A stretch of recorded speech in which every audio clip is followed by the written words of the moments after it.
আচ্ছা, আমার কাছে যে কাজটা সম্ভব নয় মনে হয়, আল্লাহর কাছেও কি সেটা অসম্ভব? আমার কাছে টাকা নাই হজ করতে যাওয়ার মতো। আচ্ছা, আল্লাহ যদি মন চায় আমাকে হজ করতে নিবেন, তা আল্লাহর কি টাকা মানুষের কাছ থেকে ধার নিতে হবে? শয়তান তখন মনে এ কথা আনে, তোমার কি সামর্থ্য আছে হজ করার? তুমি যে হজের নিয়ত করতেছ, তাহলে কেন নিয়ত করবা সামর্থ্য না রাখা? নিয়ত করে কি লাভ হবে? এই কথাটা যখন মনে আসে, তখন আমরা নিয়ত করি না আল্লাহর কাছে, আর দোয়াটাও করি না। অনেক কাজ আমরা এই জন্য পারি না, অনেক সফলতা এই জন্য পাই না।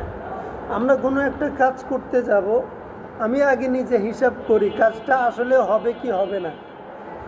যখন আমার হিসাব মতো আমি দেখি কাজটা হবে না, তখন আল্লাহর কাছে দোয়াও করি না, নিজের চেষ্টাও করি না। কেন? আমার হিসাব মতো তো কাজটা সফল হওয়ার নয়। কিন্তু যদি আপনি হিসাব করেন, আমি দোয়া করি কার কাছে? আল্লাহর কাছে। আচ্ছা, আমার কাছে যে কাজটা সম্ভব নয় মনে হয়, আল্লাহর কাছেও কি সেটা অসম্ভব? আমার কাছে টাকা নাই হজ করতে যাওয়ার মতো। আচ্ছা, আল্লাহ যদি মন চায় আমাকে হজ করতে নিবেন, তা আল্লাহর কি টাকা মানুষের কাছ থেকে ধার নিতে হবে? হবে না তো। এই বিশ্বাসটা কি আমার কাছে আছে? এই বিশ্বাসটা যদি আমার ভিতরে জাগে আর প্রচণ্ড আগ্রহ তৈরি হয় বাইতুল্লাহ হজ করব, আর এই আগ্রহটাকে আল্লাহর কাছে সঁপে দিই, আল্লাহ আমার না সামর্থ্য নেই, আপনার তো আছে, দয়া করে আমাকে হজ্জে মাবরুর নসিব করেন, বাইতুল্লাহ জিয়ারতের তৌফিক দেন।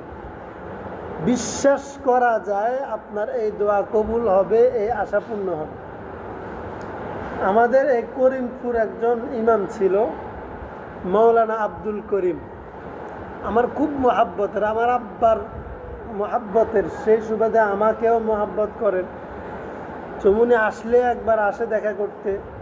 তিনিও আমাদের মতোই গরিব মানুষ, সংসার চালাই এনুর মতো চাকরি তো নাই তার, না চাকরি আছে না ব্যবসা আছে, না সন্তানদের খুব ভালো মানের ইনকাম আছে, কোনোটাই না।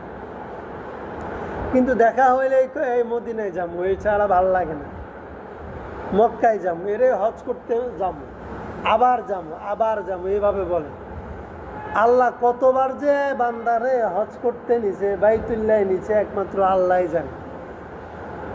প্রতি বছর হজ করে আসে বলে যে এবার উমরায় যাবো, উমরা করে আসে বলে যে হজে যাবো, বছরে 2বারও যায়।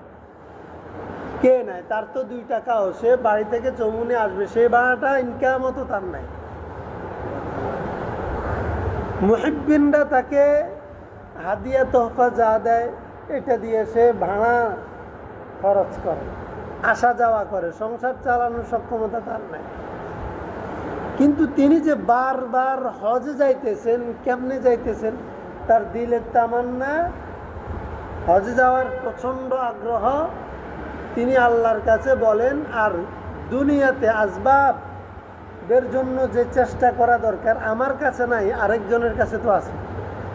যার কাছে আছে তাকে বুঝাইতে চেষ্টা করেন যে আমি হজে যাইতে চাই, তোমার তো টাকা আছে, তুমি যাইবে না, অথবা যাও, আমাকে পাঠাও, আমাকে নিয়ে যাও, একবার সুযোগ করে দাও। তাহলে আসবাব এবং আল্লাহর উপর প্রচণ্ড রকমের তাওয়াক্কুল। মূল শক্তিটা কি? আল্লাহর উপর তাওয়াক্কুল, ভরসা।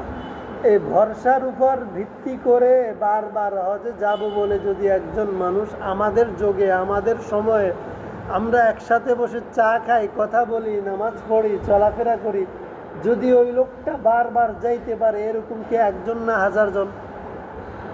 হাজারজন। তো আমিও যাইতে পারবো ইনশাআল্লাহ। আল্লাহর কাছে এই দোয়াটা করব। 2 নাম্বার, হজ্জে যারা গেছে তাদের জন্য দোয়া, এবং আমাদের জন্য যে